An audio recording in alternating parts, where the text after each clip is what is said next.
What it do, yeah? It's your brother man from the motherland coming to you guys live from the NY, back with another one of that ROD pod. I wanted to come on raw live and get it out of the way before I even sit down, think about it, structure it, and then before you know it, I deliver it in the way that I wasn't thinking about. And what I wanted to talk about today, since we're coming off the eve of Mother's Day, I wanted to make this segment strictly for my mothers. All mothers all across the world, but mainly my melanated sisters that are here in the United States. And I'm talking about the ones that get up every day, you know, put the happy face mask on, even though they're going through whatever, just to ensure that their child never experience, never have to feel, never have to understand the sacrifices an individual makes for a child. I want to give a shout out to the mothers that literally invest their entire time into their child. I'm talking, you know, outside camping, hiking, enjoying every bits of freedom on the expense of a mother. I want to give a shout out to you. I want to give a shout out to the mothers that put themselves last to ensure that that child gets everything. Now, you know how I feel about that. You know, a part of me will be on that. Listen, man, we got to get off that. You know what I'm saying? We spoiling these children. But I understand why mothers do that with their boys. As you get older with knowledge and wisdom, and you read books, and you know you pay attention, and you learn about mental health and all of these things, you understand why mothers go extra hard when it's pertaining to their children, especially if they have boys. Mothers are not the ones to try to hear any of that when it comes to their boys. I want to thank y'all, because if it wasn't for y'all, there would never be no us. If it wasn't for y'all, there would never be no us. There's no us now because we don't have you. Message!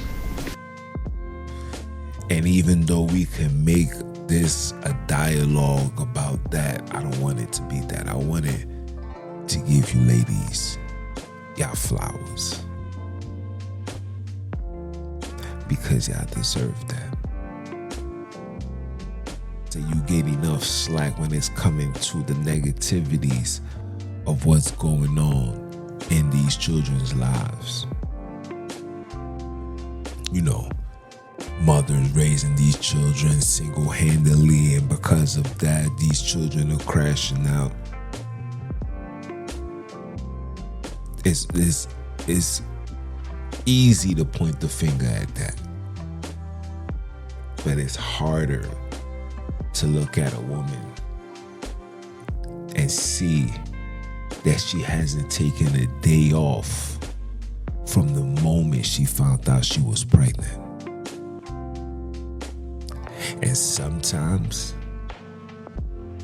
just like any other human beings, we become exhausted. Sometimes we get blinded by the facade. Some parents don't even know that their children is involved in street activity. Raising my baby, never hit nobody. Shut up, Keisha. Your son was a mass murderer. That's what it is. Shut up, Keisha. Your son was a fucking big Chucky doll. No. Because when they come home and operate like saints. There's no community outreach. There's no community conversations that's taking place about that child. So a mother will never know. Some of these mothers don't know what's going on. You know why? Because these mothers is working 19 hours, 88 hours a week, trying to make sure that this child gets food, travel, clothes, games. You know, the things to keep a child put from being another statistic. You know, jail, death before the age of 65. Yeah. I want to give a shout out to the mothers. I don't celebrate Mother's Day because I believe every day is Mother's Day. But if society will give y'all one day for y'all to feel important, appreciative, then why not? Who am I to say, nah, that's a dub? Because one thing for certain, two things for sure is a mother deserves that. A mother should receive flowers at least once a month. If she carried that child for 9 months, I think she should get a flower at least once a month. But hey, you know, that's another conversation. But I really just want to give a super thank you and a high level of appreciation to all the mothers that never left their child's side, that put their child before anything, fight, die, go against the entire world. Shout out to you. There's not enough for you guys. And there's not enough flowers for all the women that literally takes on those responsibilities. Thank you. Thank you for not giving up. Thank you for not being sucked into the system. Thank you for seeing your child more than just a split image of the man that you hate at the moment. Thank you for just being able to take on 15, 16, 17, 19, 300 roles in a day at a time. Thank you for that. Thank you for the hot meals. Thank you for the warm baths. Thank you for the Tylenol and the rubber, the Dr. Robertson and the rubber tushing and all that when we were sick. Thank you for the A&D ointments on our ass cheeks when we was wearing these Pampers and we was pissing up a storm. Thank you.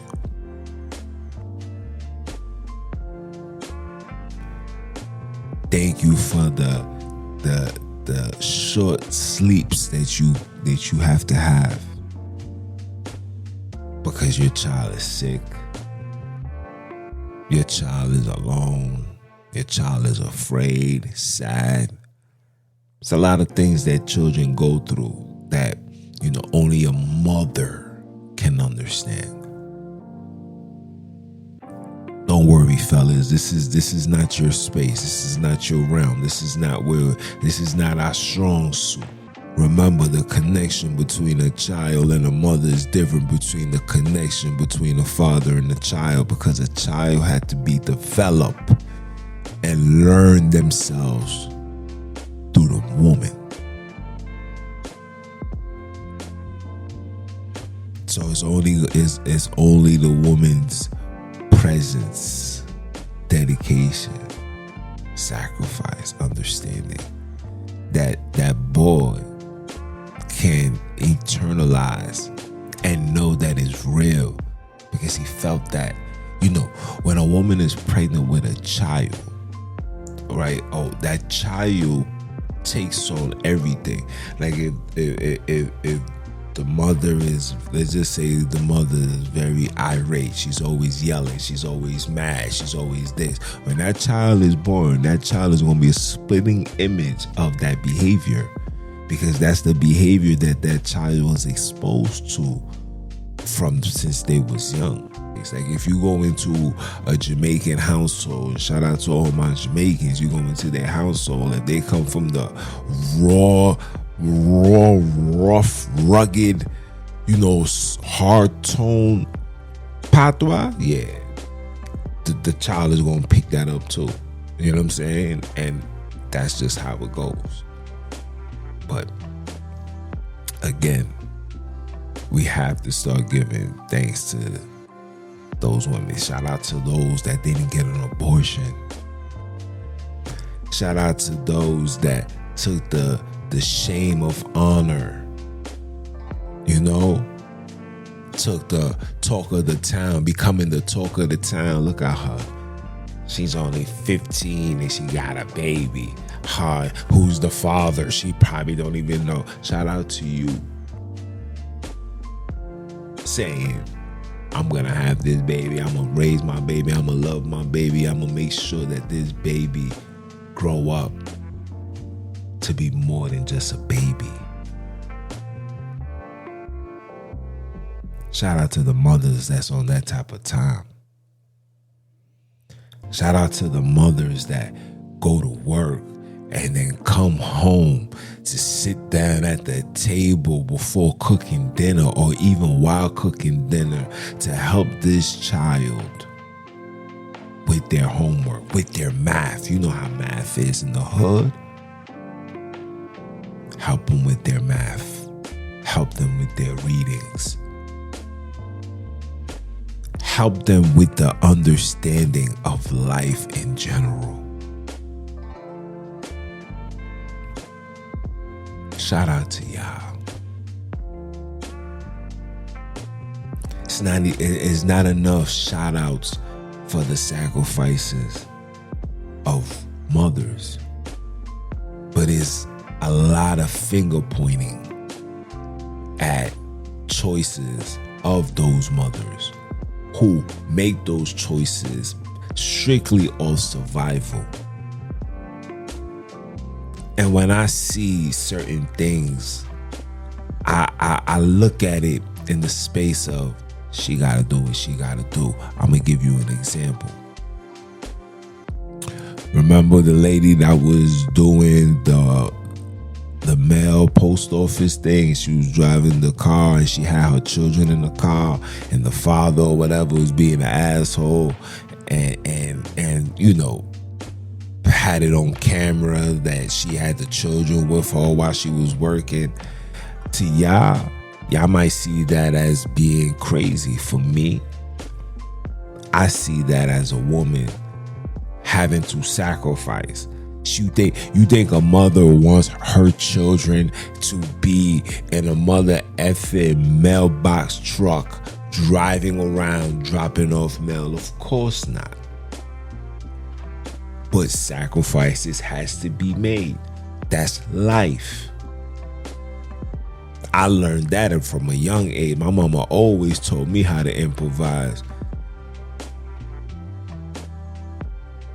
There's too many doors in this world for every single door to be closed. Some doors that you gotta go into knowing that you might not like the outcome, but you go in through it and you understand you get it done. You feel me? Like you get it done. But shout out to the mothers that's on that type of time. It's not enough. It's not enough praise and honor and respect. This is why I feel I'm really starting to feel that the creator of this universe has always been a female. Because a man cannot produce without a woman. And a man cannot. If you guys believe this, Eve came from the womb of a man, then listen, man. I don't even know how you guys still, we'll leave it as that. But I'm really starting to believe that, man came from a woman. Like, woman is God. Men carry female. Men got all the female traits. We got the lesser gene of the females. Let's get that clear. We have the lesser genes of the females. That's why we got nipples and it don't get hard. You feel me? But I'm really starting to believe that, life started from a woman. I'm really starting to believe that the creators of this entire universe is lo and behold lady who sits up top with her hair high like a goddamn tree. That's just me. I don't know. That's just me. But I really appreciate all you independent, supportive mothers, just the ones that's just there, that devote their all. And lucky for me, I'm able to experience that every day.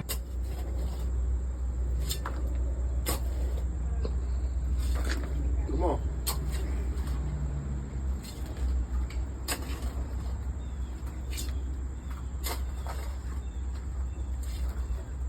Yeah, there you go. Good job. There you go. You working. You working. On my day off, I'm still working. And all I can do as a father, as a man, as a child, is just sit back, applaud, and say thank you. I wanted to make this podcast. There's a lot of evil women. A mother in Georgia intentionally put 2 young children in an oven to bake for 45 minutes and brutally killed them. The father of the child, Jamil Peng, returned home and smelled a smell of grilled meat. At first, he thought it was his wife cooking, but when he walked into the kitchen, he realized something terrible had happened. His 2 children were actually in the oven. By the time he rescued the child, it was already too late. Jamel trembled all over and immediately called 911 to report the incident. After the police arrived at the scene, they immediately arrested the 24-year-old mother of the child, Ramora Williams. Ramos initially lied to the police that he didn't know who killed the child, and then shifted the blame to his cousin, repeatedly confessing lies and providing false clues. Lamora is charged with 2 counts of murder. During the trial, her sister testified that Ramora had suffered from severe mental illness since childhood and had also committed suicide. After psychological assessment, it was confirmed that Ramora Williams has cognitive impairment. In the end, the judge sentenced her to only 5 years in prison. Do you think this verdict is fair? So if you like this right here, man, please like, comment, share, subscribe. Just giving you guys a FYI. We are no longer the Redeem or Destroy podcast.